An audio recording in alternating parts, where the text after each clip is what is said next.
In the Yukon, there's a river prospectors once swore ran with gold. They crossed mountains for it, they lost fingers to the cold for it, they built towns on the rumour of it. 100 years later, the same river is running orange, not gold, rust.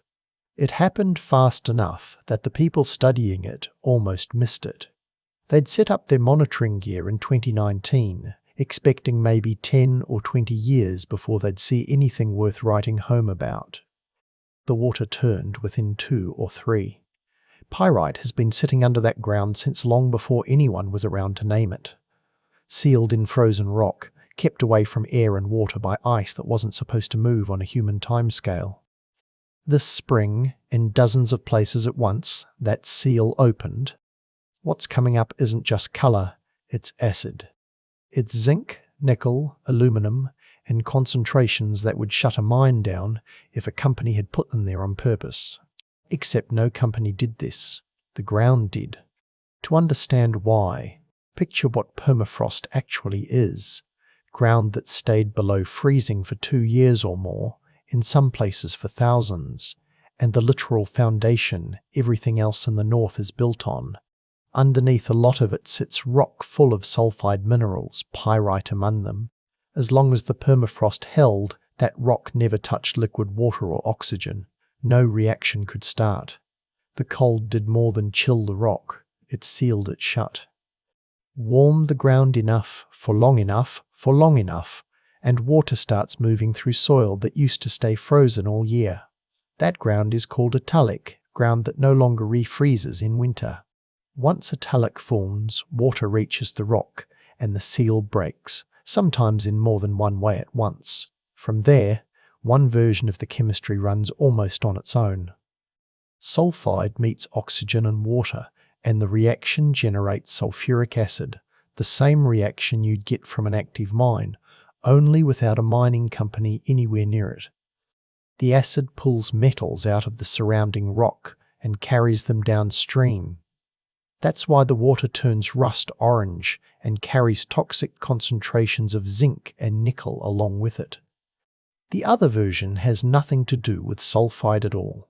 Microbes shift how iron moves through wet soil as the ground changes around them, and that water turns orange too, just without the same poison riding along inside it. Stand at the riverbank and you can't tell which one you're looking at. In parts of the Northwest Territories, the ground itself has started swallowing equipment set up to study it. The plan was to measure a few centimetres of thaw each year. What showed up instead was several metres of soil turning to slurry in a matter of days. For decades, the assumption was that permafrost thaw moves the way you'd expect ice to move. Slow, steady, predictable enough to plan around. By 2016, permafrost on 3 Arctic islands had already thawed to a depth nobody expected to see for another 60 or 70 years. That's not a rounding error in a model. That's the model missing the decade. Less than a fifth of the planet's permafrost is expected to thaw this way, in sudden collapses instead of slow retreat. That sliver of ground is on track to produce about half of all the carbon permafrost releases. A small fraction of the map is doing most of the damage, and nobody can point to that fraction until it's already happening. The danger was always real. The clock is what got missed. In Dawson City, a woman named Jackie Olson has spent her whole life in the same town her family has lived in for generations. She doesn't need a satellite to see what's happening to the ground underneath it, only the old buildings on her own street.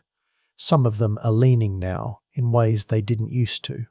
A doorframe can twist out of square over a few years, in a building that held its shape for a century before this. 20 years ago, there was almost no visible permafrost disturbance along the Dempster Highway, the road that connects this part of the Yukon to the rest of the world. Now there are stretches where you can see it for miles, ground that is slumped, cracked, dropped away. Every year, the people who've spent their working lives studying this exact stretch of ground gather in the same room to compare notes, and the last time they did, the room landed on one blunt line. Nothing like this has happened here in 14,000 years. Something else came up in that same room. The kind of knowledge people like Olsen carry, built from a lifetime of watching one specific piece of land, isn't something most Western scientific training treats as real evidence. The land had been talking. The instruments arrived late. Olsen isn't worried about convincing anyone the change is real. She's worried about what else is happening on land. No instrument has caught yet, because the only people paying close enough attention are the ones already living on top of it. The carbon that comes out of broken permafrost doesn't just sit in the air as a number on a chart. It traps heat. That heat warms the ground further, which breaks more locks, which releases more carbon. Nobody built this loop on purpose. It doesn't need anyone to keep it running once it starts. There's a second loop that's stranger and gets talked about less. The iron turning these streams orange doesn't stay in the Yukon. Rivers carry it to the ocean, the same way they carry everything else downstream.